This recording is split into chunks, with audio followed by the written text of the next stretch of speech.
You mentioned cannabis toothpaste. I noticed that the cannabis was growing in Europe and the growth rate was extreme. So it was very interesting to investigate what it takes to launch toothpaste with these ingredients. In my point of view, people don't know what they want. So if you ask them direct questions, what do you want, they will struggle to answer. No, that's totally correct. So this is the sea of white that's going to be disrupted very soon. And I'm looking forward to see some fantastic novelties. I was working with the team members of Electrolux group together. So we were working on the portable solutions and we were on the mission to revolutionize the way how we take care about the clothes. So let's hope we're going to see these novelties very soon. Welcome back to Innovation Impossible. In each episode of this podcast, we dive deep into the world of product innovation, bringing you insightful conversations with industry leaders behind some of the coolest products in fields as diverse as smart devices, crypto, fashion, logistics, pharmaceuticals, and many more. Our guests share their processes, challenges, and triumphs in creating groundbreaking products. From who to hire to the systems they create at enterprise companies, from research methodology to marketing, from innovation frameworks to the challenges they faced and how they overcame them. Whether you're a serial entrepreneur working at an enterprise company on an insights or innovation team, you're a product designer, or you just love product design and innovation, Innovation Impossible offers practical lessons and inspiration to help you navigate your own product development journey.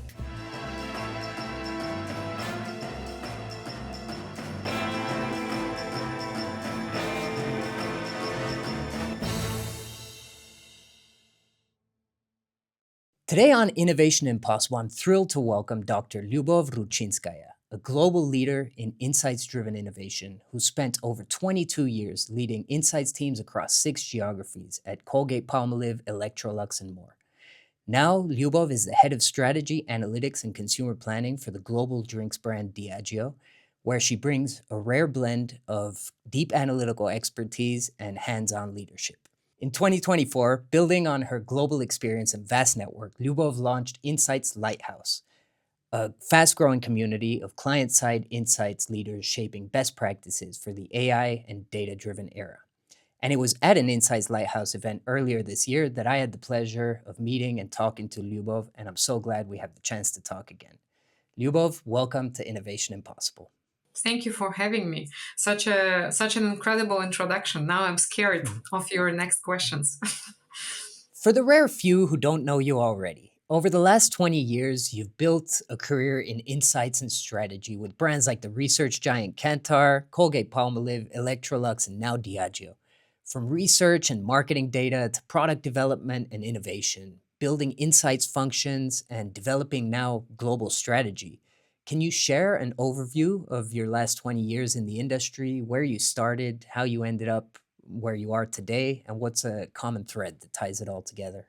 Thank you for the question. So, my career started on the agency side after I launched the one time project for Lufthansa. So, I was studying in the university, and my specialization is math, IT, and econometrics. And the choice of this specialization was driven by the idea of not studying pure math, but apply mathematics and mathematical modeling into something that makes an impact. So I have chosen the specialization econometrics in mathematics, or mathematics applied for economic context. And it was pretty fascinating to understand how this modeling might predict the future and how you can impact and impact the businesses. So I was studying in the one of the reputable University of Moscow. I'm originally from Russia, and it was very interesting to run this work for Lufthansa company.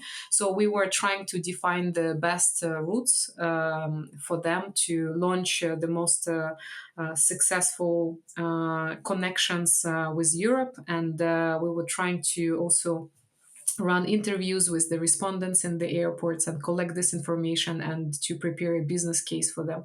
So that was a very successful project that actually made me think that I want to learn more. And then I joined several agencies in Moscow. So I worked in a bunch of companies, including TNS, Millward Brown, Kantar. So I spent time with the most critical people who are magicians when it comes to math, IT, and analytics, and learned a lot. So that was the beginning of my career. And then naturally, I moved to the client side, and the inspiration was to stay connected with the business and influence the business with the information that I have. Because on the agency side, I always felt that I'm going to contribute more with my soft skills and influential capabilities by convincing business leaders to take the right decisions based on the data. With Colgate, I spent nearly 15 years working and living across the globe, and I'm extremely thankful to my managers and the management and the company overall, because they invested a lot in my growth and my capabilities and in my skills, and they provided me all the necessary support to do international career. So I had fantastic managers and fantastic colleagues who became my friends, and we are still connected. The moment when I decided to leave my dear Colgate family was the moment when I was intrigued by changing the industry and challenging myself to apply the knowledge and experience I gained in Colgate for other industries. And it was a challenge and a provocation, because those of us who stay too much in one organization, so usually recruiters, they are struggling to believe that we would be strong enough to work in Adapt to somewhere new. adapt to the new culture or to learn to the deepest level the new industry. So that was my challenge. I joined the Electrolux, a Swedish organization, different from Colgate in many aspects. And of course, one of the intriguing part of doing this job was to set up people centricity for care cluster, and to unite people across the globe who were working on care, dishwashing, portable devices, and washing machines products, and define more people-centric solutions for innovation and the business. So it was absolutely fascinating journey. And probably what is remarkable about it is to learn about consensus culture and big passion to sustainability, because it's definitely sustainability first organization that prioritize impact for the planet over profit and sales. So it was fascinating to participate in the business conversation and also bring a little bit to the table with the capabilities I have. In Diageo, it was a next jump, and I was fascinated by the agility of Diageo, and I was excited by the opportunity to work in a fancy company, because it has so many fancy brands, super premium luxury products that created legacy and impact with the fantastic campaigns. So it's a very culturally grounded organization that understand culture, feels it, and bring the products in line with the trends and cultural codes. So, and it's a fast-moving organization. So the speed and agility is the keywords that can explain the organization. So I was intrigued, and I took an opportunity to set up the team in Northern Europe. So across the decade, I was leveraging my knowledge and experience in math, IT, data science to understand how the human brain works and define the best scenarios for the organization to deliver outstanding products and services for the people to succeed on the market, right, and to make it financially viable to for their organizations. So that was my role. I'm pretty enjoying the ride, and thank you for your question. Wow, that's super interesting. It's very varied. I love that the math background. You're the first person I've spoken to with a mathematical background. And then, yeah, there's so much to unpack. I'm sure we'll get to everything throughout this conversation. And I guess starting at the top, your work at Colgate. I read that you were driving a lot of innovation by stepping into white spaces. Can you share like what's an example of a product that went from idea to launch to fill a white space? What is a white space? Let's start there. So I think that we experimented a lot, and we were challenging ourselves a lot at the time of our vice president Yves Briantes, who also joined recently my panel. So now he's a chief marketing officer of Carlsberg. So at the time of him playing a role of vice president of marketing and sales in the European division in Colgate-Palmolive, so he was challenging us a lot, and he probably challenging Insights people the hardest way, expecting from them to bring outstanding ideas, to be shocked and scared. And this was my role, to shock and scare the team with the outstanding solutions. So that was the time when I was offering the team to investigate cannabis as an ingredient, and that was probably was the hardest project that was not successful. But one launch that I was particularly proud of as a fantastic teamwork was Colgate Elixir and the introduction premium beauty line within toothpaste portfolio. So within the oral care line, we were introducing the beauty products for your teeth, and it was revolutionary. And we did it for the first time. So it was beyond ingredient story, because when you are working in personal care, particularly oral care, it's very much ingredient or packaging driven. But here it was uh, revolutionary, because we were trying to rethink the way how people are taking care about their mouths today, and bringing the holistic approach for the entire mouth, not only for your teeth, but for the entire mouth, and to talk about rejuvenation of your mouth, young mouth, and how to keep it younger for longer, younger and healthier, and beauty for longer. So that was a fascinating experience, full of challenges and debates and hard conversation. But then the product landed at shelf, and it was a success. Oh, great. And so the idea there is rather than you said working on the ingredients, the formulation, you're listening to consumer needs, what they're talking about, and trying to fill that space. Did I get that right? Yeah, I think that there are multiple ways how to discover white space. In my point of view, people don't know what they want. So if you ask them direct questions, what do you want? They will struggle to answer. So it's like with the cars. So if you ask them what they want at the time when they were Faster horse. using horses, so they would hardly envision that cars are possible to have. So I think it's all about understanding the way how what the future will bring. So how the future would change the lifestyle, and what are the key threats of today's culture. So obviously, with the years and with the speedy life, we are snacking a lot, and we are doing lots of things on the go, and the mouth hygiene is changing. And one of the pivotal elements was to understand how mouth is aging, and if we can prevent it as a producer of mouth care products, and how we can bring joy and happiness into the routine that nobody wants to do.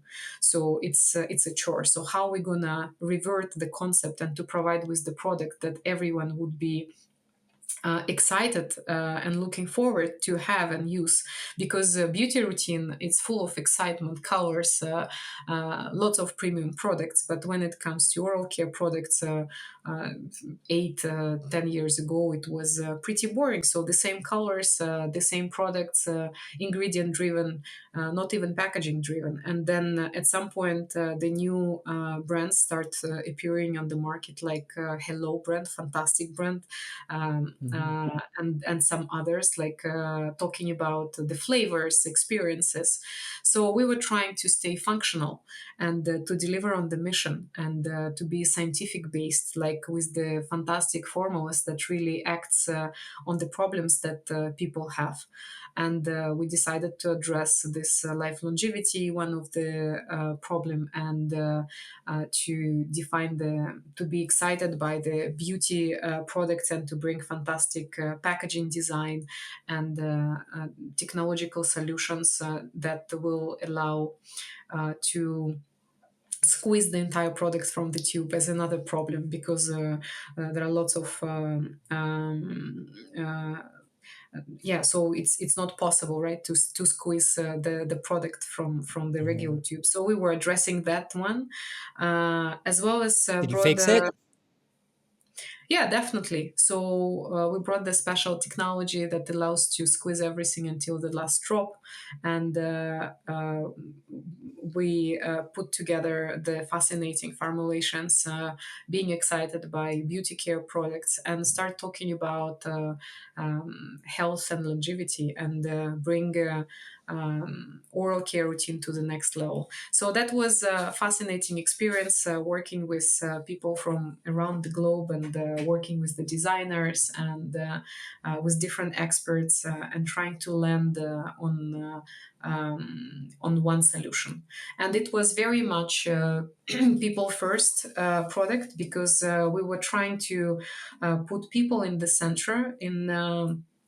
Through the entire process. So we were testing the inside behind the idea. We were testing the ideas. We were testing the packaging designs. We were testing claims. We were testing formulations. So it was a very long and agile process to come together very quickly with the strong solution to succeed, and to make our customers happier and healthier. Yeah. Oh, that's really interesting. I'm curious how you validated those insights as well. What does that testing look like? Are you bringing people in, focus groups, interviews, test runs?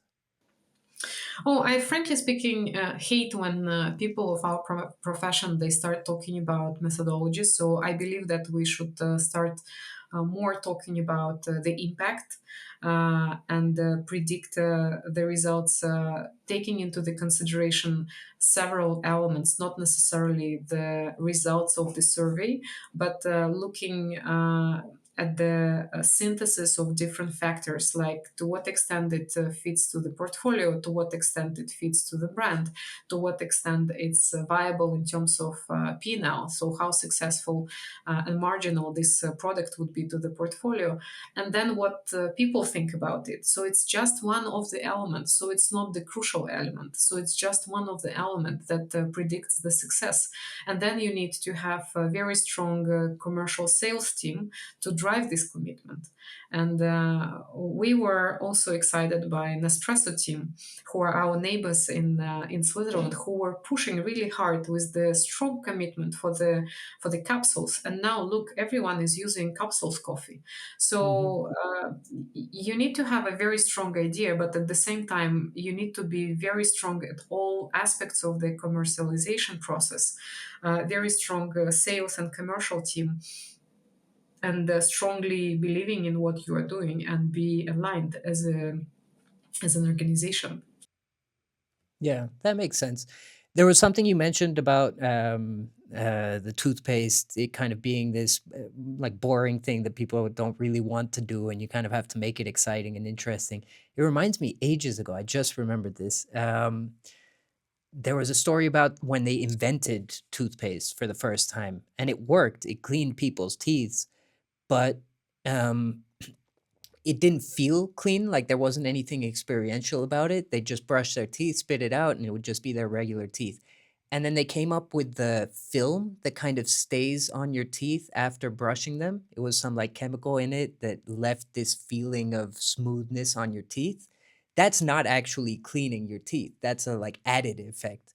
But it kind of made that experience of now my teeth are clean. When I run my tongue over them, they feel soft, you know? No, it's like unlocking those little moments, you know, the experiences that make those things enjoyable, that make you feel like you've reached that goal. Yeah, I believe that this is the way how psychologically our brain works. So we need to really feel something to believe in it. And it reminds me about Protex brand and our experience to make it a successful brand in South Africa. And the reason why the brand was not performing because it was not giving this enough bubbling effect. And Mhm. when the team was doing some um, ethnographies, so they saw and they start talking to South African women, and they defined that South African women, when they see lots of foam generated by the soap, they believe that this is what makes this soap more efficient Make it versus clean, others. yeah. Exactly, and Protex was not that foamy. So as soon as we added the special agent to make it more foamy, so we beat the competitors. So I believe you also need to understand the cultural codes and the way how the brain works to talk the consumer language and to be relevant, and then to be persuasive with the right messages and with the right reason to believe. And this is one of the example. Particularly in beauty care, I know that, and we need to talk to representatives, people who works in Estee Lauder and L'Oreal. But as a user, I can tell you that sometimes you feel this dazzling effect on your skin, and you feel, oh, okay, this is working. But maybe it's just added for you to be reassured that this is working, and in Yeah, reality, yeah. you don't need it. Yeah, it's very interesting. I'm also curious, you mentioned, cannabis toothpaste. I'm curious what was that? What happened to that? How did that come about? Oh, I think that it was a fantastic project to learn from. So I noticed that cannabis was growing in Europe, and the growth rate was extreme. So we were evaluating the different ingredients and the rates of growth of different ingredients. And probably charcoal was one of the ingredients that we have predicted extremely well, and cannabis was the next one. So so it was very interesting to investigate what it takes to launch toothpaste with these ingredients, and how we're going to unpack this ingredient to make it safe for the people, but very efficient. Because as an ingredient, cannabis plant is extremely valuable for the gums, against working extremely well against gums inflammation. But at the same time, it's a very gray area to define something clinically proven and safe. So it requires enormous investments that I didn't predict well from the beginning. So we decided as an organization to launch gimmick product, just to use the fragrance of this ingredient and to entertain people with the new flavors, but not going forward because the path was unclear. So but it was very good experience to learn from.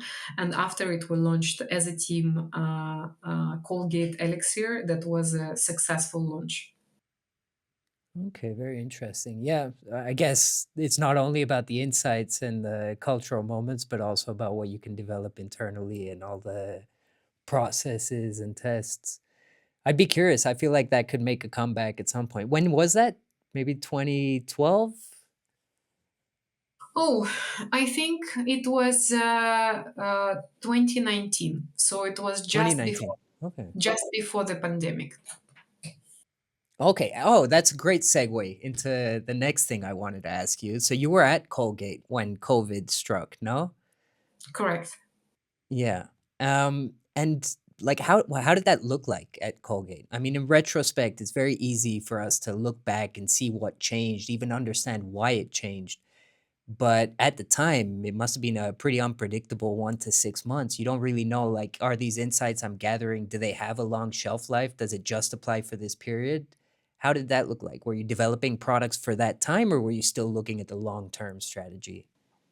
No, no, no. So I think that we completely reshaped the way how we worked in Insights. So first of all, it was highly ambiguous what would be next and what would happen with our team, more or less similar to current moment, because AI is rethinking on our behalf the way how we're going to do business, and it automates lots of processes that is ineffective to run with human capabilities. So that obviously pushes some cuts and layoffs and budget optimization. So it feels the same. At the time of COVID, all the Insights work has been stopped, and then one day I just discovered that I have no long-term projects or visibility what I'm going to do next.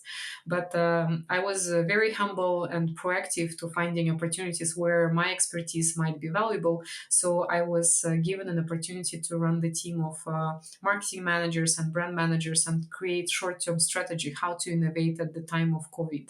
So we were reshaping with the existing formulations how we commercialize these products by defining the right messaging and communication, but at the same time trying to be authentic, not sales driven, but helping people to find the balance at the very difficult moment of times, and reposition our products to fit their lifestyle better.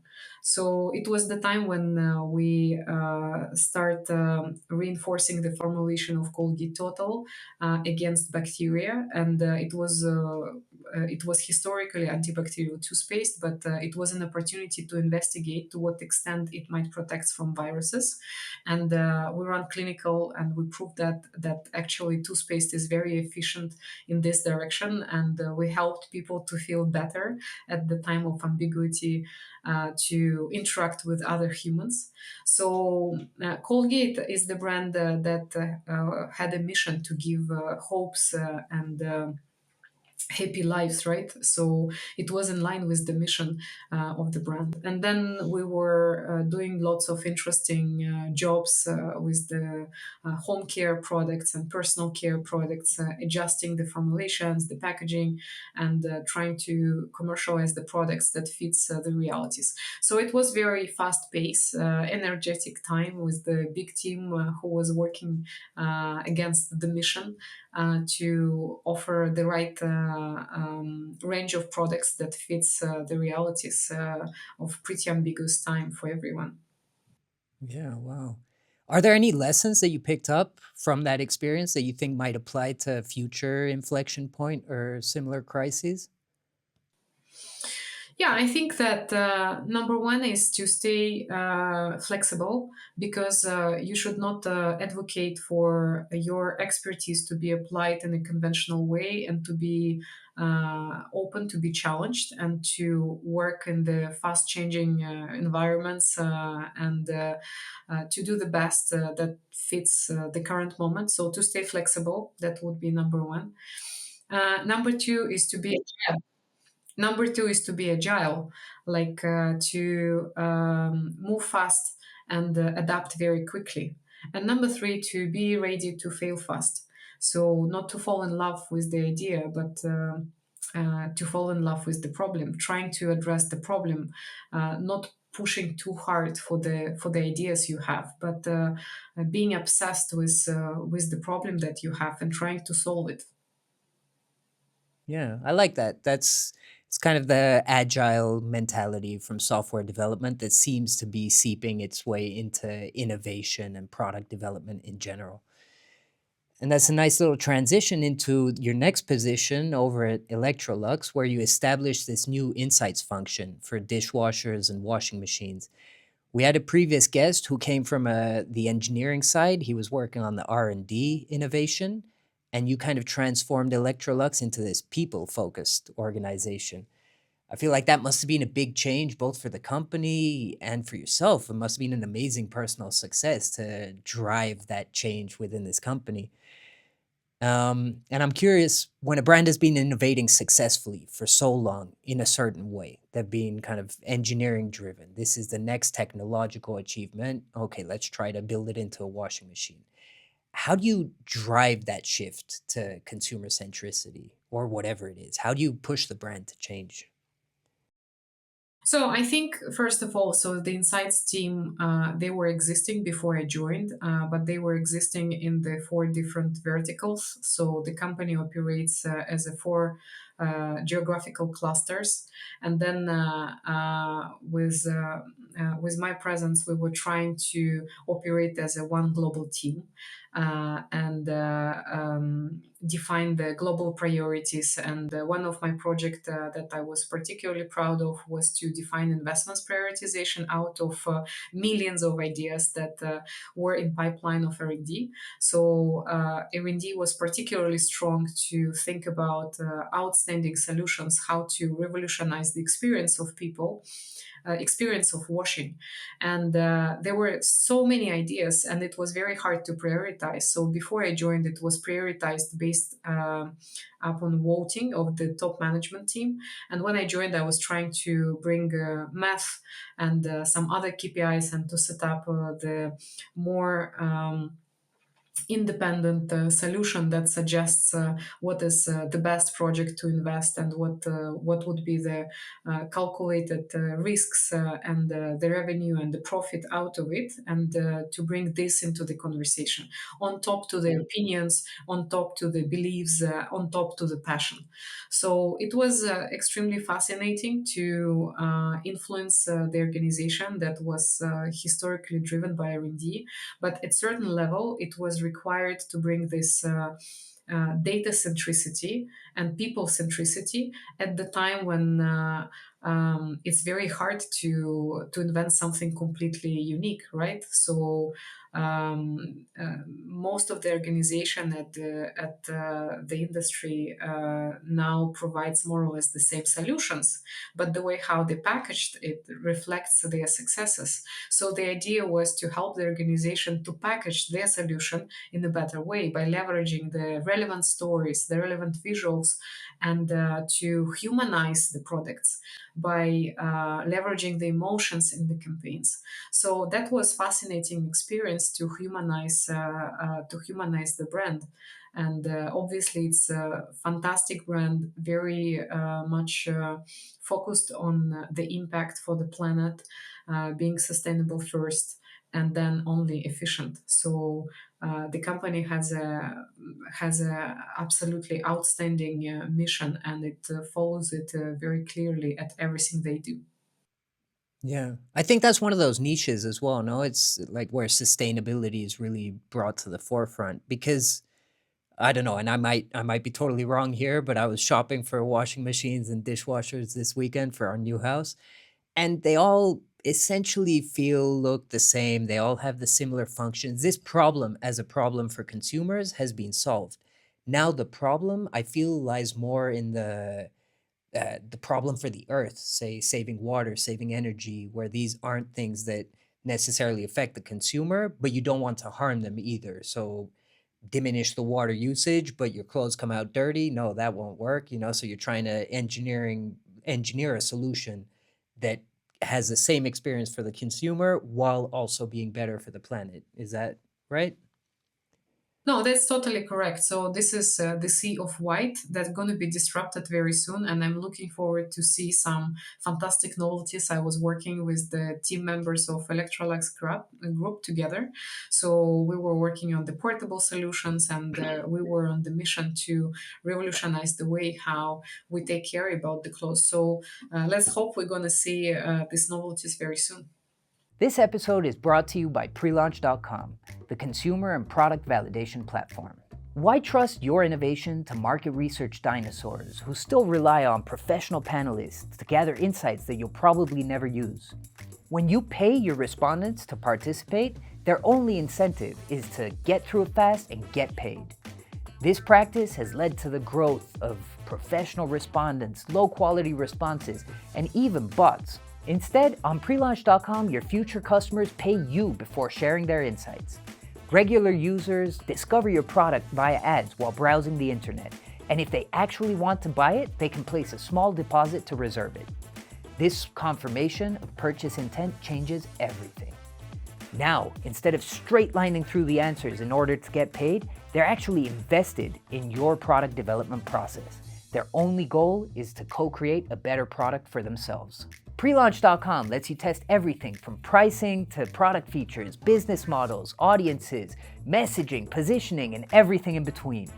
Discover how you can gather bulletproof insights from your ready-to-buy customers on prelaunch.com today. Okay, and switching gears now to your work at Diageo. I'm curious because Diageo is a big brand. They have lots of drinks underneath them. And I wonder, like an innovation leader on a previous episode, they mentioned how they split their time between innovating within their brand and then also looking to see what's happening in the market, what other brands are innovating, what they can acquire. And I'm curious, how do you how do you view the role of driving internal innovation versus, say, acquiring tried and tested businesses or trying to replicate them? And what's your strategy regarding this at Diageo? So in Diageo, I'm working in the commercial structure. So I'm part of the division Northern Europe. So obviously we are working collaboratively with the global team who are bringing these fantastic innovations, or who are defining the right companies to work collaboratively together, or proceed with the acquisitions.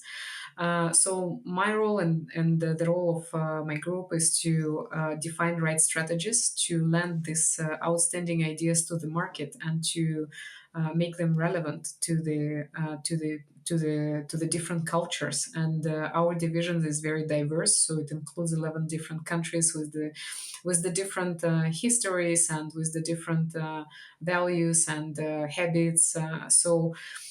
What fascinated me when I joined is the wide range of products in the portfolio, uh, the big number of the countries included, and then the competition. So sometimes we were competing with our own products, having such a wide range of portfolio. So one of the mission was to define the priorities, and to define a very clear direction how to succeed on the ground by making choices. So that was my job, to apply mathematics and predictive analytics to define priorities, and to predict the growth behind these priorities, and to make right choices, and to take collected risks, because we're living at the time of crisis for alcohol industry. Let's put it this way. Probably the crisis is everywhere, because we were in super cycle during COVID, when the consumption goes extremely high. And now the time gets tougher and tougher because of geopolarization, wars, tariffs. So the politics and the macroeconomics, and also economy affects the businesses and the lives of people extremely in a hard way. So people are rethinking the way how they spend money, and they're trying to save a lot as well. So that of course affects their consumption. And we're living at the time of moderation as well. So people wants to behave, to live more healthier life. That obviously pushes us to bring more non-alcohol solution. But at the same time, when the consumption is going down, so it's very hard. So we are competing for the market share. And at this time, it's very critical to make the right choices, and to predict the success behind the key initiatives. So the focus is the key. So my role was together with my group, is to define the right focus, and to define the right commercial strategies to succeed with the weapons, with the brands that we have. Fantastic. And I imagine you can drive that change now as the head of strategy analytics and consumer planning. You're heard. But a common thread that I've heard in the insight space, and you mentioned it earlier as well, when you said, I think only 20% of insights professionals act as thought leaders. I think when you were talking about Kantar, like you're a data provider. The brand comes to you, provide us with this data, and they go off and they do whatever they were going to do. But the same thing within brands. I've spoken to a lot of people at these conferences that they feel like if their insights, if the insights that they gather, the data that they gather matches the leadership's team's expectations, they'll go with it. But if it doesn't match, they'll assume that something is being done wrong because their intuition is always right. We're going to do this. And I wonder, what do you recommend to people earlier in their careers to get a seat at that table, to be heard, to be more than that data provider, but actually be a decision maker, a decision driver, let's say? First of all, Kantar is a fantastic company we worked with, and we do both type of works. Tracking, that is delivers the data, and then you cannot hide this data from your partners. And in this particular context, yes, so you kind of deliver the rates, and you estimate the success of the brands in terms of talkability, in terms of brand health KPIs, etc. But at the same time, with Kantar Group, we work on the foundational projects, and we are trying to reimagine the future of our products and put them in the lens of the culture and the future context of living.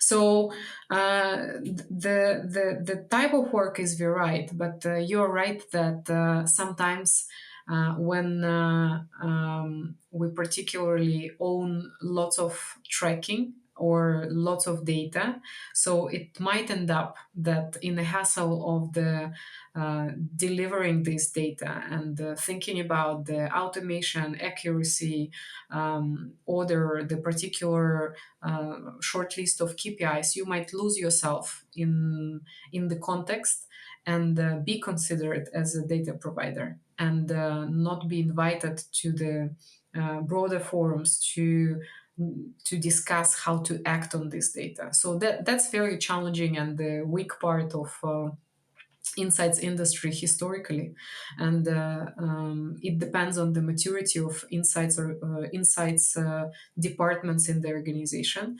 So if I look back, I believe that CPG companies like Colgate, like Procter, and many others, from what I learned about these companies, they were forced to define very strong insights teams because their jobs is much harder. So how to excite people to use the new novelty within toothpaste category, it's extremely hard if you think about it, because nobody is involved in toothpaste or toilet paper industry, or so some basic products that you are buying on the autopilot mode. Some people don't even remember what's the brand they use.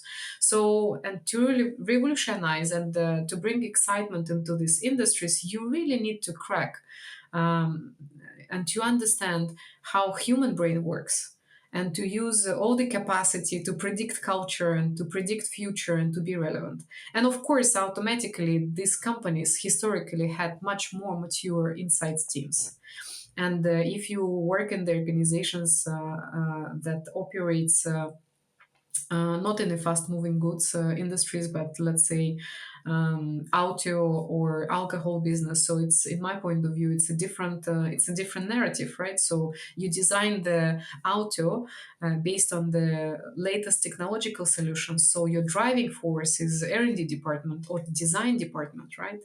So, and only at the time when you reach the same level with your competition, the excellence in terms of capabilities, that is the challenge, who is going to win. And those teams who can excel on the prediction and understanding P&L or commercial structure, or understanding people's behavior, or understanding your customers and trying to satisfy them better, they would be succeeding and moving forward.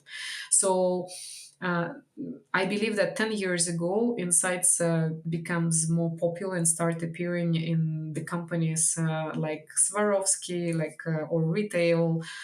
So many companies brought in this expertise. However, not everywhere we have the same capabilities in place, and some teams still operates as a contributors or data providers. And based on the study that Cloverpop, American consulting firm, ran among 150 chief marketing officers, they learned that um, in the eyes of chief marketing officers globally, most of the insights teams, they operate as contributors or data providers, and only 25% they operate as consultants or thought leaders or foresight experts, those who can predict the future and advocate for the white spaces and to navigate and to influence the business conversations. So it's still in the minority globally. So it means that there is a global challenge for us to gather together the rock stars within insights industry and to learn from them. And that was the mission and the problem that we were inspired to address with the leadership network of Insights Lighthouse organization.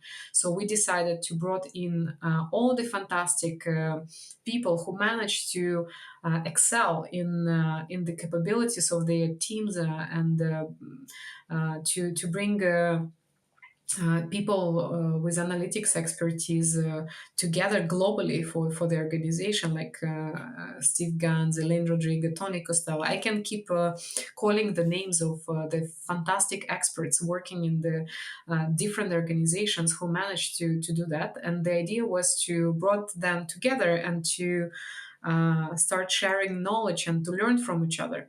And surprisingly, we found out that even though that we are working for the different industries and we are operating within different cultures, the problems that we are facing are very similar. So the idea of our network is to make sure that people who are operating in an autopilot mode, like contributors or data providers, would be humbled and equipped with the tools to become rock stars tomorrow. So that obviously starting from the source of the problem. So why one group of companies they really excel in this, and in other companies they brought in expertise and not necessarily leaving the space for the people of our profession to operate as a leader. So it's driven by the industry and the environment and the different context. But obviously, I strongly believe that insights is the hidden added value, or it's a secret weapon that most of the companies are trying to hide and not to share, because this is the way how they are succeeding and winning on the market. That, of course, obviously put us on a shadow, right? Yeah. No, that's very interesting. And even in industries, say you brought up the cars, that it's a technological advancement. I can remember reading somewhere that with electric cars, the whole issue was batteries. My battery is going to run out. It's going to leave me on the side of the road. And all companies that were building electric cars were trying to fix that problem. When really, I think it was Tesla that understood it was the idea of running out of charge, which you could solve by building a bigger battery, more efficient battery, or just put charging stations everywhere. And so their strategy in the US was just put charging stations everywhere to remove that fear of running out of battery. And that was an insight, that was understanding what was at the core of that. It wasn't just the battery, it was the running out of charge. But you mentioned Insights Lighthouse. And Insights Lighthouse, I went to Davos this year. It was amazing. It was an amazing group of people, amazing speakers. It was amazing talking to everyone. Um, and there are these great presentations, but I always feel like it's just the tip of the iceberg. Everything's happening in these conversations with people, and you're in active conversations with all of these people. So I'm curious, what's most exciting you about the space right now? What are some things that you've been hearing in insights, maybe in the ways people are using AI, actually using AI more than like the smoke that it seems we're all seeing online? Um, yeah, what are you looking forward to most? Yeah, I think that now it's a pivotal moment for our industry. That's why Insights Lighthouse is so relevant, just because we unite client sides representatives. So it's not agency driven association. So it's a client sides association that is run by clients and for clients at the time of ambiguity, because it's the question mark who gonna control and centralize data. So I believe that it should be insights people, because we historically were qualified to work against biases in the data, right? And to protect the sensitive information and sensitive data. So we are experts in the room. But if you look holistically across different industries and organizations, so there are new professions that brought in, like chief AI officer, and that's the question mark: who gonna own this position? So chief data officers, and some companies prioritize people from IT with the IT background. Some companies prioritize people from finance with the financial background and experience. Some companies prioritize people from insights teams. So for us as an industry, it's an opportunity to transform ourselves and rebrand ourselves, because when you say insights today, most of the most of the people would think about the carrying out projects, focus groups, and methodology driven conversations. However, we need to rebrand ourselves and start talking about business transformation and strategy. And that's much more important because it brings value, it brings impact for the organization. Because if I'm bringing the right solutions and I'm transforming the business for better, so my impact and my ROI is here, so I don't need to defend it. And obviously, using the data for the reason, it's one of the important element, not just aggregating and centralizing the data, but making the data work. So that's one of the important element of this problem. And finally, to apply artificial intelligence and to create agents and to start using synthetic data. So that's the future. So today we are just scratching the surface of the iceberg, because we are automating reports, we are kind of automating of the execution or the design, but we are not necessarily tapping into the predictive modeling with the synthetic data. We are not necessarily tapping into the creating the teams of AI agents and outline some and automate some processes, or creating the new processes.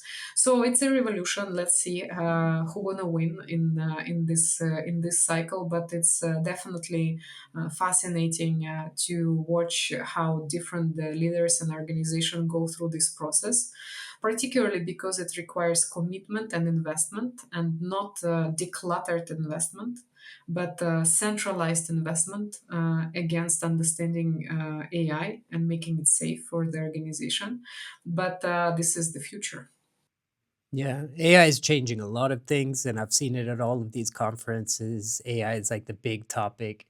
And I'm kind of curious because it seems like another topic that's touched upon quite a bit is this idea that insights aren't as reliable as they should be. There's biases, survey fraud, there's low quality participants. And now AI is kind of coming in and promising, 100 times, 500 times, 1,000 times faster results. But I feel like it's kind of coming in conflict with the low quality of those results as well, Like how do you feel this dichotomy between unlimited speed, limitless creativity of AI, but then losing the authenticity of the reliable human insight? That's the reason why Insights people need to run this and lead this process, because we were historically the one who were in charge of defining the right approaches for data centralization, or avoiding the biases in the information that we are collecting, or creating the right frameworks. But in general, I believe that it's more or less mimicking the situation of moving to online versus offline research. Like 20 years ago, it was a big debate, and everyone was afraid of online. So now it's pretty funny, because 90% of work, or 99% of work that we are doing, it's online. It's not offline. So the same with AI. It's not about going backwards and advocating for traditional way of doing things. It's about taking over and adapting to the new reality, but trying to make it safe and relevant for the organization you work in, and adapting as quicker as possible, because this is the competitive advantage, the speed and the adaptability and flexibility at the time of uncertainty. So agility is the key. So like you asked me at the time of COVID, what was the cues to succeed?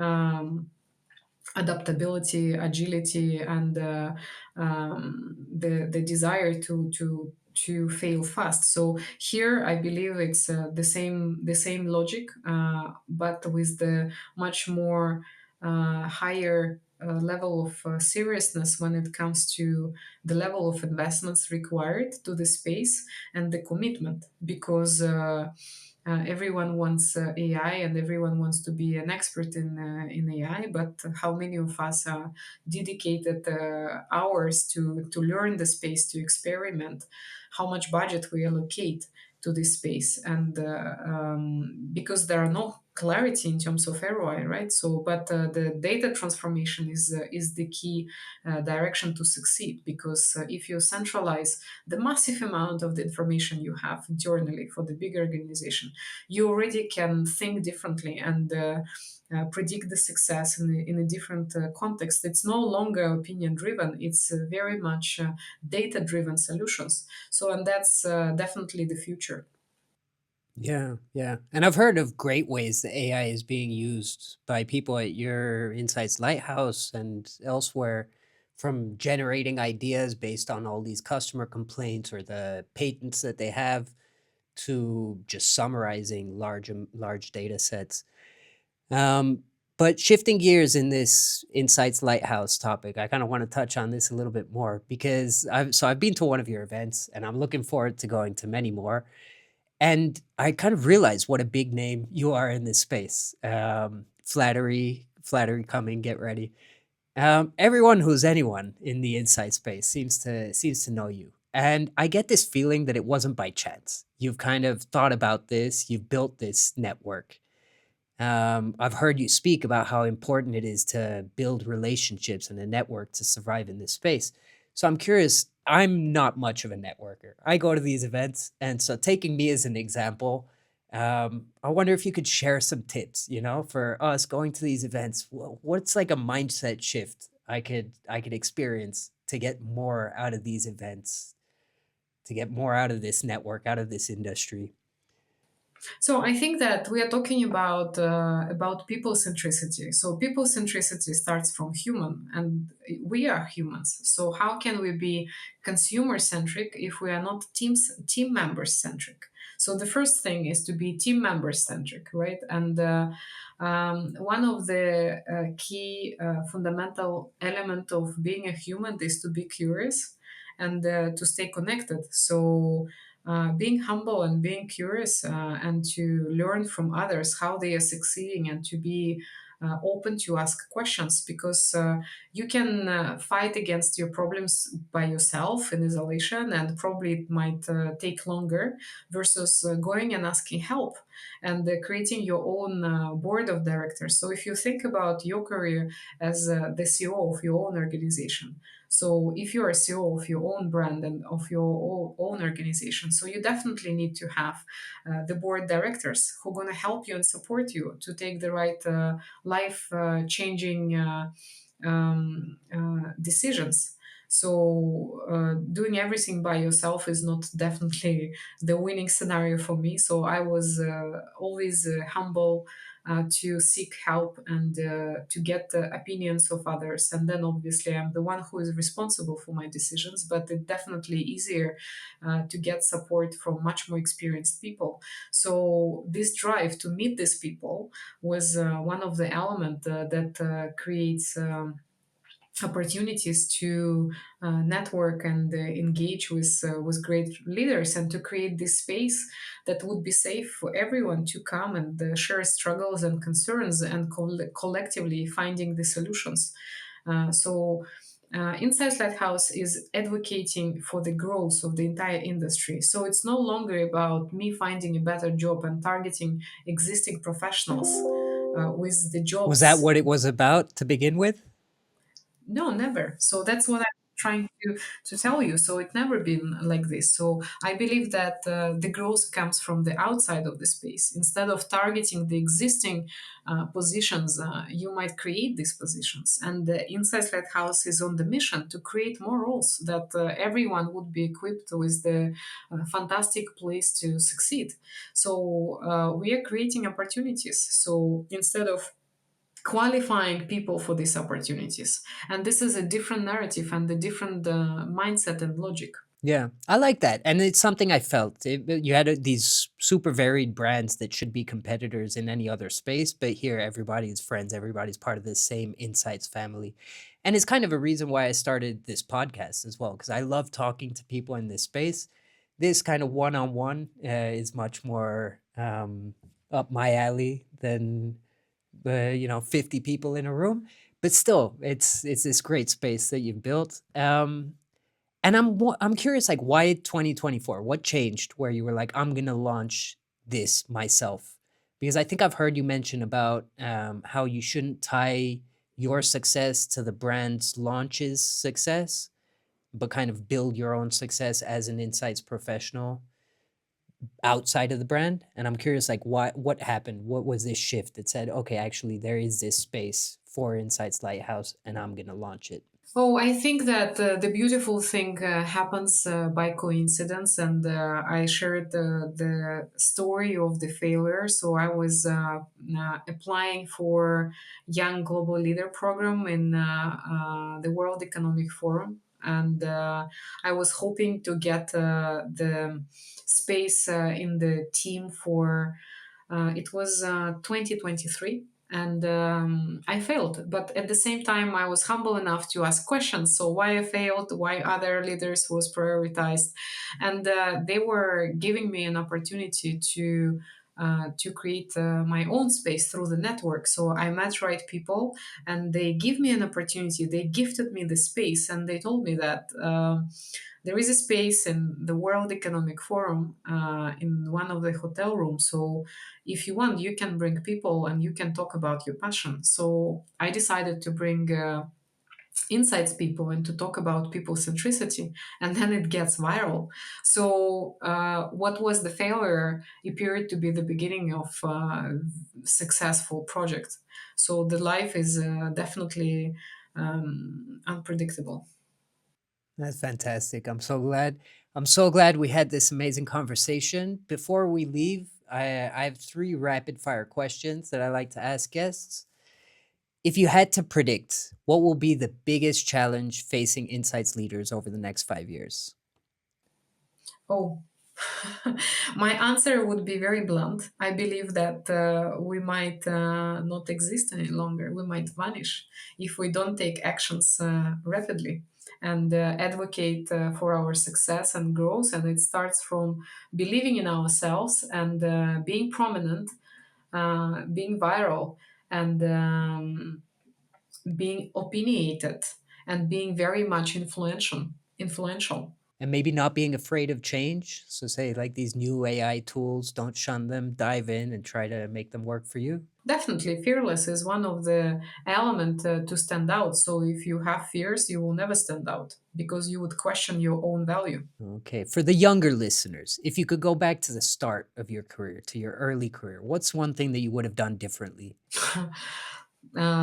Very difficult one. So I probably would go with exactly the same journey. So if I look back, so I'm pretty pleased with all my decisions.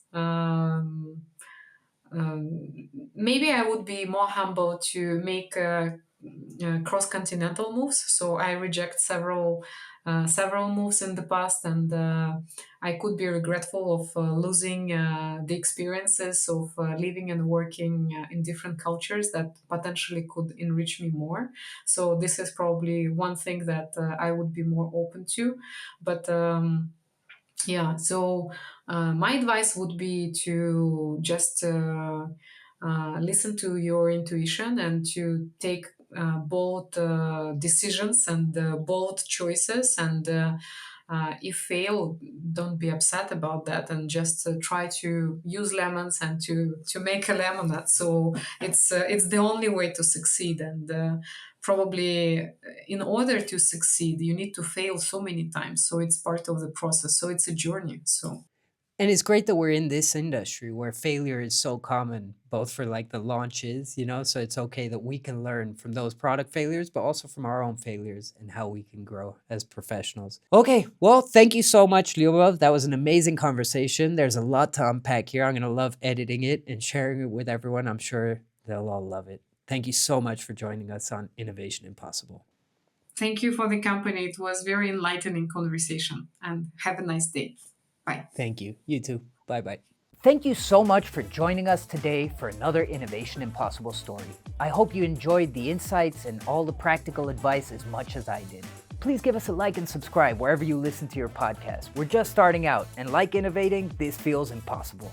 And head on over to YouTube and let us know if anything resonated with you or if you completely disagreed with anything, and we can spark some healthy debate into the world of innovation and insights. Thanks again to our sponsor, prelaunch.com, our guests for joining, and you for listening today. And see you again in a couple of weeks.